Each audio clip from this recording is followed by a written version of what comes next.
আল্লাহ আমার রব, এই রবি আমার সব।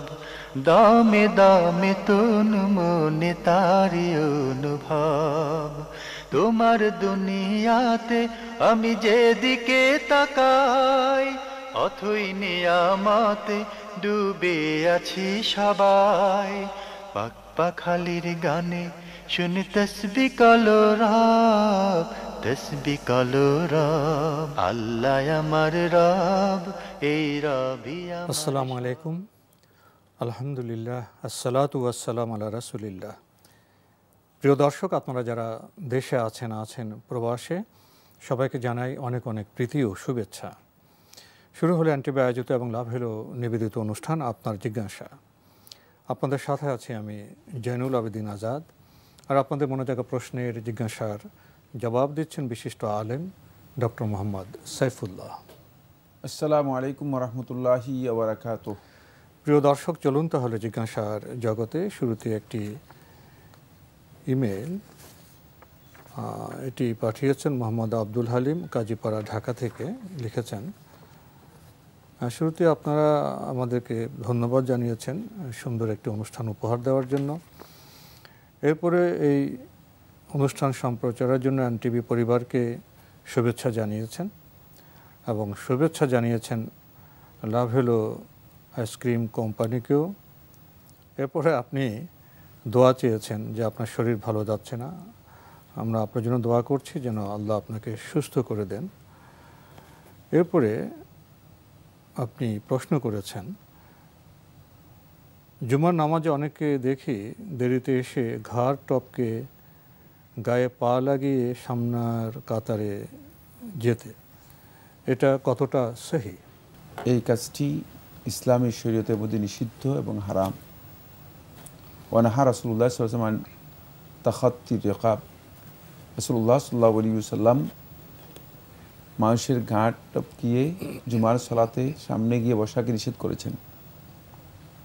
এক বর্ণনার মধ্যে এসেছে, একজন সাহাবী এসেছেন, এসে তিনি পরে এসে এভাবে ঘাট টপকিয়ে সামনে গিয়ে বসেছেন। তখন আল্লাহ রাসূল সাল্লাল্লাহু আলাইহি ওয়াসাল্লাম তাকে বলেছেন যে তুমি বসো, কাদ আযাইতা, তুমি কষ্ট দিয়েছো, আর দেরি করে এসেছো, আবার কষ্টও দিয়েছো, দুইটাই করেছো। সুতরাং কোনো ব্যক্তি যদি এই কাজ করেন তিনি কি ক্ষতিগ্রস্ত হবেন? এক নম্বর ক্ষতিগ্রস্ত হচ্ছে, রাসূলুল্লাহ সাল্লাল্লাহু আলাইহি ওয়াসাল্লাম জুমার ফজিলত লাভ করার জন্য যে শর্তগুলো উল্লেখ করেছেন তার মধ্যে অন্যতম একটি শর্ত হচ্ছে আদামু তাখাত্তি আর রিকাব, কারো ঘাট টপকিয়ে সামনে না যাওয়া। যদি এই কাজ কেউ করেন তাহলে তিনি জুমার ফজিলত থেকে মাহরুম হয়ে যাবেন, জুমার ফজিলত তিনি লাভ করবেন না। জুমার দিনের এই সালাতের যে ফজিলত রয়েছে সেই ফজিলত থেকে তিনি বঞ্চিত হয়ে যাবেন। দুই নম্বর হচ্ছে, জুমার দিনে সালাত আদায় করতে গিয়ে সওয়াবের বিপরীতে হারাম কাজ করার কারণে গুনাহ নিয়ে আসবেন, কারণ যেহেতু কাজটা নিষিদ্ধ এই কাজ করেছেন। তিন নম্বর হচ্ছে, ফাকাত আযাইতা থেকে বোঝা যাচ্ছে যে আল্লাহ রাসূল সাল্লাল্লাহু আলাইহি ওয়াসাল্লাম বলেছেন যে তুমি কষ্ট দিয়েছো, তাহলে মানুষদেরকে কষ্ট দেওয়ার আরেকটি অপরাধ তিনি করলেন এই কাজের মাধ্যমে। পরে এসে মানুষদেরকে কষ্ট দেওয়ার এই কাজটি করলেন, এই জন্য তিনি তার এই কাজটি অশুদ্ধ হবে। সর্বশেষ যেই কাজ সেটা হচ্ছে, যদি তিনি জুমার সালাতের মধ্যে ইমাম এসে যাওয়ার পরে, খুতবা শুরু হয়ে যাওয়ার পরে এসে এই কাজটি করেন, তাহলে এটা তার লাগু এর মধ্যে অন্তর্ভুক্ত হবে। লাগু কাকে বলা হয়? সেটা হচ্ছে মানে সলাতের এবং জুমার সাথে সম্পৃক্ত নয় এমন কোনো কাজে নিজেকে ওই সময়ের মধ্যে ইনভলভ করা। এই সময়ের মধ্যে যদি তিনি এই কাজের মধ্যে নিজেকে সম্পৃক্ত করেন তাহলে তার জুমাটাই মানে জুমা থেকে সেই জুমার ফজিলতটাই নষ্ট হবে, জুমা থেকে বাদ পড়ে যাবে। আমাদের সমাজের মধ্যে দেখা যায় যে অনেকেই দেরিতে আসেন, তিনি মনে করে থাকেন যে তার সামনে কাতারে গিয়ে বসতে হবে। কেন? তার ডিগনিটি মনে করেন, তিনি মনে করেন যে আমি মসজিদের ক্যাশিয়ার, আমি মসজিদের মোতাল্লি, আমি মসজিদের আমি মসজিদের সভাপতি, আমি সামনে গিয়ে বসতে হবে। যদি এই ডিগনিটির কারণে এই কাজটি করেন এবং অন্যদেরকে তুচ্ছ জ্ঞান করেন, সম্ভাবনা আছে পুরা ইবাদতই নষ্ট হয়ে যাওয়ার। কারণ ওই ইবাদতটা পুরোটাই নষ্ট হয়ে যাওয়ার সম্ভাবনা রয়েছে, কারণ এটা ভয়ঙ্কর অপরাধ, ভয়ঙ্কর অপরাধ। এই জন্য এই কাজটি কেউ করবেন না। প্রসঙ্গত এর সাথে সম্পৃক্ত একটি কথা বলতে হবে, যেটা এই মাসালার সাথে জড়িত, সেটা হলো এই কারণে জায়েজ নেই কারোর জন্য যে সামনের কাতার খালি রেখে দেবে আর পিছনের কাতার এসে বসবে। এটাও মুসল্লিদের খেয়াল রাখতে হবে। এখন মুসল্লিরা যদি, সমস্যাটা এখানেই, সমস্যা ওই জায়গায়, মুসল্লি এসছেন দাঁড়িয়ে, তিনি তায়াতুল মসজিদ পড়তে পারতেছেন না, সামনে জায়গা রয়ে গেছে, সামনে জায়গা আছে, তিনি দাঁড়িয়ে আছেন, হ্যাঁ দাঁড়িয়ে আছেন। তো সামনের জায়গা অবশ্যই মুসল্লিগণ পূরণ করে তারপরে বসবেন। কিন্তু আমাদের সমস্যা হচ্ছে এই মুসল্লি মসজিদে ঢোকার পর মানে দরজার ডান দিকে বসেন, কারণ শয়তান তাকে ভিতরের দিকে ঢুকতে দেয় না। মানে নামাজের পরপরই লাফ দিয়ে বেরিয়ে চলে যাবেন, তাড়াতাড়ি বেরোতে হবে। মানে তিনি তো আসলে নামাজের জন্য যান নাই, নামাজ শেষ করে বাইরে বের হওয়ার জন্য গিয়েছেন। তো শয়তান তাকে মনে করতেছে যে নামাজটা শেষ হয়ে কখন, তারপরে বেরিয়ে যাবে। ফলে আমাদের এই কারণে দেখা যায় যে সামনের কাতারে প্রচুর জায়গা রয়ে গিয়েছে, পিছনের কাতারগুলো মানে মানে মানুষ একেবারে লেগে লেগে বসে আছে, ভিতরে যাওয়ার কেউ দাঁড়িয়ে আছে, বসার কোনো জায়গায় নেই, ভিতরে যাওয়ার সুযোগ নেই। এইভাবে যেমনিভাবে মুসল্লিদের জন্য বসাও জায়েজ নেই, এতে মুসল্লিগণ সুন্নাহ পরিপন্থী কাজ করলেন। আর ঠিক অনুরূপভাবে একজন মুসল্লি লোকদের ঘাট টপকিয়ে ঘাড়ের উপর পা দিয়ে দিয়ে সামনে গিয়ে মসজিদে বসবেন, এটা তার জন্য জায়েজ নেই, হারাম। যে চিত্রের কথা বর্ণনা করলেন, এক্ষেত্রে মুসল্লি কী করবেন? উনি দাঁড়িয়ে আছেন, তাহিয়াতুল মসজিদ পড়েননি, সামনে জায়গা আছে, তখন উনি দাঁড়িয়ে থাকবেন নামাজ না পড়ে, নাকি সামনে এগোবার চেষ্টা করবেন? না, তিনি দাঁড়িয়ে থাকবেন, তিনি দাঁড়িয়ে, জায়গা থাকলেও দাঁড়িয়ে থাকবেন, হ্যাঁ দাঁড়িয়ে থাকবেন। নামাজ পড়তে পারলেন না, কারণ নামাজ পড়তে পারে নাই, যেহেতু তাকে সুযোগ দেয় নাই। কিন্তু মানুষের গায়ের মানুষকে কষ্ট দিতে পারবে না, তো কষ্ট দেওয়ার তো রাসূল সাল্লাল্লাহু আলাইহি ওয়াসাল্লাম কষ্ট, জায়গা খালি থাকলে থাক, মুসল্লিরা ভুল করেছেন, জায়গা পূর্ণ করেননি, তিনি আরেকটা ভুল করবেন না, তিনি দাঁড়িয়ে যাবেন, তিনি দাঁড়িয়ে থাকবেন, তিনি দাঁড়িয়ে থাকবেন। আমরা খুবই গুরুত্বপূর্ণ বিষয় অবগত হলাম। প্রিয় দর্শক, আরও লিখেছেন, জুমার নামাজে অনেককে দেখি এদিক সেদিক ঘোরাঘুরি করছেন, অতঃপর ইকামত দিলে সিঁড়িতে, রাস্তায় ময়লা আছে এমন জায়গায় হুলস্থুল করে নামাজে দাঁড়িয়ে যান, এটা কতটা সহি? না, এই ইসলামের সাথে কোনো মিল নেই, সুন্নাহর সাথে কোনো মিল নেই, ইসলামের সাথে কোনো মিল নেই, আর জুমার সালাতের মর্যাদার সাথে মোটেও মিল নেই। কারণ জুমার সালাতের ব্যাপারে রাসূলুল্লাহ সাল্লাল্লাহু আলাইহি ওয়াসাল্লাম যে কথা বলেছেন, সহিহ বুখারীর হাদিসের মধ্যে, মুসলিমের মধ্যে এসেছে, মান বাক্কারা ওয়াবতাকার ওয়া গাসসালা ওয়াগতাসাল, যে জুমার সালাতে আসলো একেবারেই সকাল বেলায় প্রথম ঘন্টায়, তারপরে দ্বিতীয় ঘন্টায়, তৃতীয় ঘন্টায়, মানে জুমার সালাতে আসছেন, তিনি বাইরে বাইরে ঘুরতেছেন, তো সালাতে তো আসেনি, আসলে বাইরে ঘুরার জন্য যিনি আসছেন, এরা হচ্ছে, এটাকে বলা হয় থাকে ফ্যাশন মুসল্লির মতো, মানে শুধুমাত্র জুমার মুসল্লি আসেন লোকদেরকে দেখার জন্য। আর এদের মধ্যে অনেকে আছেন যে আসলে জুমার সালাত ছাড়া অন্য কোনো সালাত আদায় করেন না। ফলে শয়তান তাদেরকে মসজিদের আশেপাশে ঘুরায়, মসজিদের ভিতরে ঢুকতে দেয় না, মসজিদের ভিতরে ঢুকতে দেয় না। এক ভাইয়ের সাথে আমার সম্ভবত 3 বা 4 মাস আগে দেখা হয়েছে, তখন তিনি তার ঘটনা বললেন, বলে জীবনে কোনোদিন আমি মসজিদের ভিতরে ঢুকি নাই, মসজিদের ভিতরে কোনোদিন ঢুকি, কারণ শয়তান তাকে মসজিদে ঢুকতে দেয় না, শয়তান তাকে পাহারা দিয়ে রাখছে সবসময়, মনে করে যে মসজিদে ঢুকলেই তো এই লোকের সমস্যা, মসজিদে ঢুকলে যে কী সমস্যা হয় এখন বুঝতে পারবেন। বলে আমি জীবনে কোনোদিন মসজিদের মধ্যে ঢুকি নেই। তারপর বলে একদিন রমজানে কেন যিনি মন চাইলো যে এত লোক মসজিদের ভিতরে ঢুকে, মানে আমি কেন এত ভয় করি আর কেন ঢুকি না, মসজিদের ভিতরে ঢুকলাম, মানে সেই লোকই বর্ণনা করেছে, এটা কিন্তু কিচ্ছা বলতেছি না, সরাসরি লোকের বক্তব্য বলতেছি। মানে সেই লোকই বললেন মসজিদের মধ্যে ঢুকলাম, মসজিদের মধ্যে ঢুকলাম এবং নামাজ আদায় করলাম, নামাজ আদায় করার পর আমার মনের অবস্থাই পরিবর্তন হয়ে গেল। মানে এরপরের দিন আমি মসজিদে গেলাম, মসজিদে গিয়ে মসজিদ কমিটি জিজ্ঞেস করলাম, এখানে মসজিদ কমিটির লোকেরা কারা? বলে যে আমরা, বলে যে মসজিদটা আমি পরিপূর্ণরূপে করে দেব। মানে এরপরে পুরো অবস্থারই পরিবর্তন হয়ে গেল। এই জন্যই শয়তান মূলত, যেহেতু হেদায়েতের জায়গায়, কারণ ভালো জায়গায় যদি আপনি ঢুকেন তাহলে তো আপনি ভালো কিছু পাবেন অবশ্যই, কারণ সেখানে যেখানে আতর আছে সেখানে অবশ্যই একটু সুগন্ধ পরিবেশের একটা প্রভাব পড়বে। মানে তারপরে তিনি সেই মসজিদ করে দিয়েছেন, এত সুন্দর ডেকোরেশন একটা মসজিদ করে দিয়েছেন, আমাকে নিয়েও গিয়েছেন, আবেগের কারণে আমাকে নিয়ে গেছেন দেখার জন্য, যে আপনি একটু দেখেন যে মসজিদটা কেমন কেমন হয়েছে। বলছিলাম যে কথাটা সেটা হলো এই জন্য মসজিদের বাইরে বাইরে ঘুরেন, তিনি আসলে মানে শয়তানের সাথে তার একটা সম্পর্ক আছে, নামাজে আসছে কিন্তু আসলে নামাজে না, মসজিদের না ঢোকার অর্থই হচ্ছে মসজিদে। এই ধরনের মুসল্লি তাড়াহুড়ো করে সালাত আদায় করে থাকেন, এটা শুধুমাত্র দায়বদ্ধতা থেকে সালাত আদায় করার মতো, অনেকটা দায়বদ্ধতা থেকে সালাত আদায় করা, আল্লাহর বিধানের আনুগত্য বা অনুসরণ করার জন্য নয়। জুমার নামাজে ইমাম সাহেব নামাজ শেষ করেন যে কয় মিনিটে, তার চেয়ে বড় লম্বা করেন মোনাজাত ধরে। আমরা যারা নামাজ শেষে সুন্নাহ মতে জিকির বা আজকার করব, তখন মাইকে মোনাজাতের আওয়াজে বিঘ্ন ঘটে, এমনকি সুন্নত নামাজও পড়তে পারি না। ইমাম সাহেবের এইভাবে মোনাজাত ধরা কি সহি? ধন্যবাদ, এই প্রশ্নটি খুব গুরুত্বপূর্ণ করেছেন। এই কাজটি ইমাম সাহেবের মোটেও সহি নয়। ইমাম সাহেব একটি ভুল কাজ করতেছেন। তিনি সলাতের পরে আজকার বাদ দিয়ে যেই লম্বা মোনাজাত করতেছেন, বাপসাপটা এমনও বুঝাচ্ছেন যে সলাতের চেয়ে মোনাজাতের গুরুত্ব বেশি, আর সেটাই বাস্তব দেখা যায়। কারণ সলাতের মধ্যে যদি 5 মিনিট দেন, মোনাজাতের মধ্যে 20 মিনিট বা 25 মিনিট দিচ্ছেন, তাহলে কি তার মানে অবস্থান থেকে এটা আমরা বুঝতে পারি না বা এটা বোঝা যায় না যে তিনি সলাতের চেয়ে মোনাজাতকে বেশি গুরুত্ব দিচ্ছেন? অবশ্যই। আর কোনো সন্দেহ নেই, সালাম ফেরানোর পর একদল লোক আজকার করবে, আরেকদল লোক যাদের তারা আছে তারা সুন্নাত পড়ে তারপরে চলে যাবে।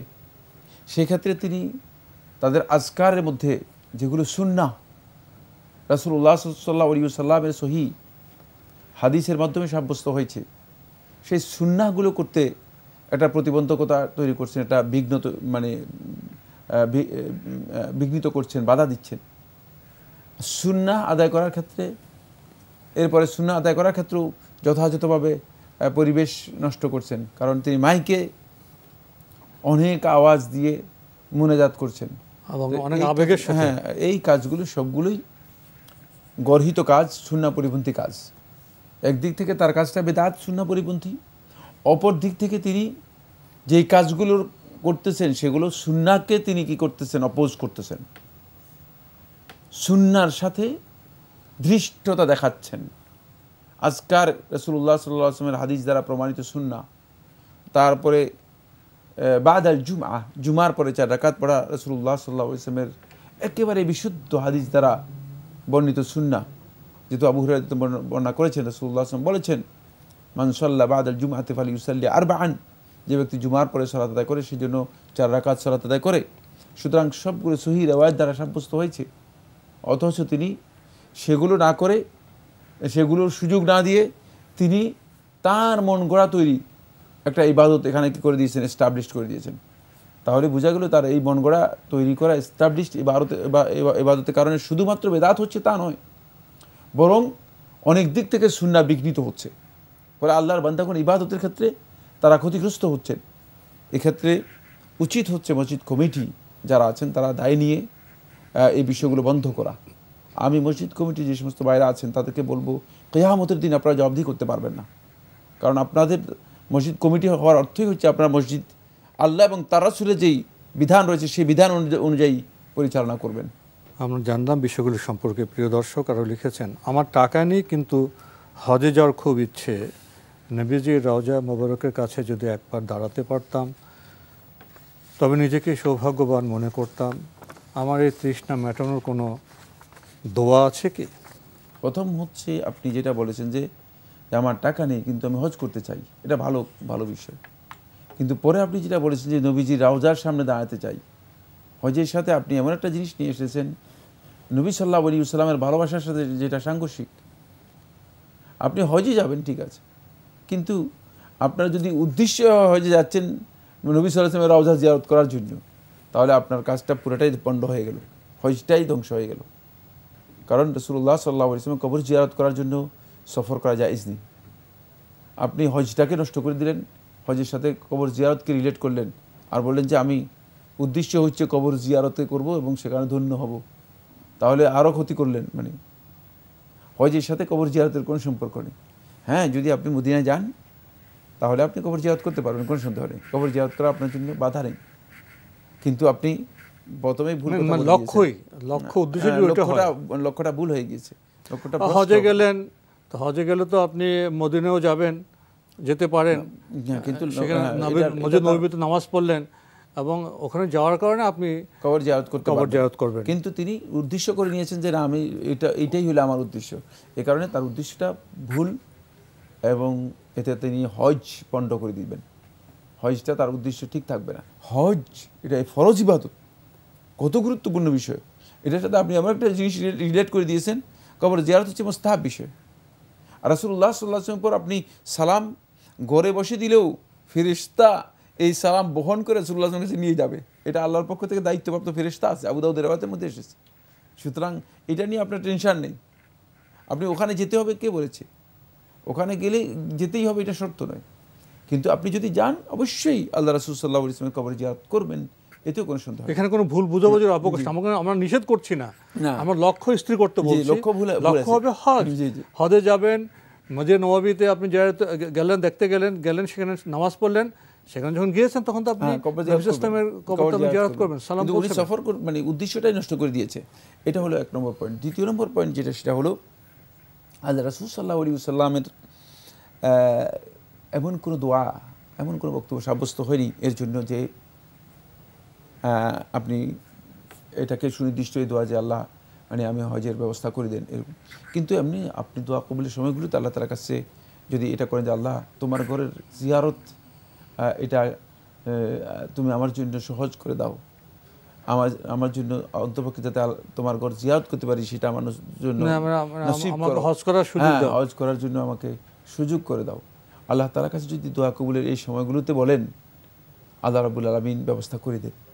দেখা যায় যে অনেক কোটিপতি, বহু টাকার মালিক রয়েছে, হজ করতে পারেন না, কিন্তু অনেক ভিক্ষুক ব্যক্তি মানে কোনো রকম মানে হ্যান্ড টু মাউথ মানে দিনে এনে দিনে খায়, এরকম ব্যক্তিও আল্লাহর ঘরে একাধিকবার হজ করে আসছেন। এটা আল্লাহ রাব্বুল আলামিন ব্যবস্থা করে দেন, সেটা আল্লাহ তাআলার কাছে বেশি করে বলতে হবে, চাইতে হবে। ভাই মোহাম্মদ আব্দুল হালিম, আপনি সবশেষে লিখেছেন, মনের অস্থিরতা দূর করার উপায় কি? রাসূল সাল্লাল্লাহু আলাইহি ওয়াসাল্লামের দেখানো কোনো আমল আছে কি এই ব্যাপারে? মনের অস্থিরতা দূর করতে হলে কোরআন তেলাওয়াত করবেন বেশি বেশি। আল্লাহ সুবহানাহু ওয়া তাআলা বলেছেন, আলা বিযিকরিল্লাহি তাতমাইন্নুল কুলুব, জেনে রাখো আল্লাহ রাব্বুল আলামিনের জিকিরের মাধ্যমেই তাতমাইন্নুল কুলুব, তোমাদের অন্তরগুলো প্রশান্তি লাভ করে থাকে। অন্তরের প্রশান্তি যদি আপনি চান তাহলে অবশ্যই আপনাকে বেশি বেশি করে কোরআন তিলাওয়াত করবেন, দেখবেন যে মনের অস্থিরতা দূর হয়ে যাবে ইনশাআল্লাহ তাআলা। আমরা জানলাম বিষয়গুলি সম্পর্কে। প্রিয় দর্শক, আমাদের হাতে আরও একটি ইমেইল, এটি পাঠিয়েছেন আলী সালাম, টরন্টো কানাডা থেকে। লিখেছেন, Allah will give both of you long life and your team. I have two questions. Number one, we are living in Canada and watching NTV Bangla, and the azan for the 5 daily prayer are shown, and we make dua with azan. Is it correct or bidah? আজানের দোয়া যদি আপনি পড়েন, এই দোয়া পড়াটা বিদআত হবে না, জায়েজ, কিন্তু এটা সুন্নাহ নয়। এই দোয়ার ফজিলত পাবেন কিনা এই সম্পর্কে আলেমদের মধ্যে দ্বিমত আছে, কিন্তু আমি মনে করে থাকি যে যদি আপনি কোনো আজান না শুনেন আর এই আজান যদি আপনি শুনেন, আজানের উত্তর দেন এবং আজানের পরে দোয়া পড়েন, অবশ্যই আপনি আজানের ফজিলতটুকু পাবেন, দোয়ার ফজিলতটুকু পাবেন। কারণ আল্লাহ সুবহানাহু ওয়া তাআলা আল্লাহর বান্দাদেরকে ফজিলত দেওয়ার জন্য আল্লাহ রাব্বুল আলামিনের শুধুমাত্র ওসিলা আল্লাহ তাআলা চাচ্ছেন। মানে আজানের দোয়ার পরে এই যে এত বিশাল ফজিলত, কেন এই ফজিলত? আল্লাহ তাআলা চাচ্ছেন যে বান্দা আল্লাহ রাব্বুল আলামিনের কাছে দোয়াগুলো করুক। সুতরাং আপনি যদি দোয়া করেন অবশ্যই ফজিলত পাবেন, কিন্তু সেখানে সুন্নাহ হচ্ছে মসজিদে আজান আপনি যদি শুনেন মুয়াজ্জিন, কারণ রাসূলুল্লাহ সাল্লাল্লাহু আলাইহি ওয়াসাল্লাম সেখানে বলে দিয়েছেন, ইজা সামি'তুমুল মুআজ্জিন, যখন মুআজ্জিনকে শুনতে পাবে। সুতরাং এই হাদিসের মধ্যে মুআজ্জিন শব্দটা রয়েছে, যেখান থেকে বোঝা যাচ্ছে যে সরাসরি মুআজ্জিনকে আযান শুনতে পেলেই আপনি এর উত্তর দেবেন। প্রিয় দর্শক, আমরা দেখছিলাম এনটিভি আয়োজিত এবং লাভ হলো নিবেদিত অনুষ্ঠান আপনার জিজ্ঞাসা। আমাদের এই অনুষ্ঠান আপনারা এনটিভি অনলাইনেও দেখতে পারবেন, ভিজিট করুন www.ntvbd.com। এছাড়া ইউটিউবে এবং আমাদের ভেরিফাইড ফেসবুক পেজে অনুষ্ঠান দেখতে পারবেন। আজকে শেষে এসে আমরা সুদূর কানাডার এক দর্শকের প্রশ্ন পেলাম। সেখানে তারা এনটিভি দেখেন, আপনার জিজ্ঞাসা দেখেন এবং সেখানে যে আজান হয় সেই আজানের সাথে তারা দোয়া করেন। উপলব্ধি করা যায় মানুষের যে ধর্মভাবনা সেটা নানাভাবে প্রকাশিত হয়। আল্লাহ মানুষের মনের অবস্থা জানেন এবং আমরা যদি কোনো ভালো কাজ করি আল্লাহ সন্তুষ্টির জন্য আল্লাহ অবশ্যই আমাদের তার যা দেবেন, আমাদের কল্যাণ দেবেন। প্রিয় দর্শক, চিঠি লিখুন, প্রশ্ন পাঠান আমাদের ঠিকানায়। পরিচালক আপনার জিজ্ঞাসা, এনটিভি, বিএসসিসি ভবন, 7ম তলা, 102 কাজী নজরুল ইসলাম অ্যাভিনিউ, কারওয়ান বাজার, ঢাকা 1215। ইমেল অ্যাড্রেস আপনার জিজ্ঞাসা @ntvbd.com। মহান আল্লাহ আমাদের সবাইকে নিরাপদে রাখুন, রাখুন শান্তিতে। আসসালামু আলাইকুম। আল্লাহ আমার রব, এই রবি আমার সব, দামে দামে তুন মনে তারি অনুভব। আল্লাহ আমার রব, এই রবি আমার সব।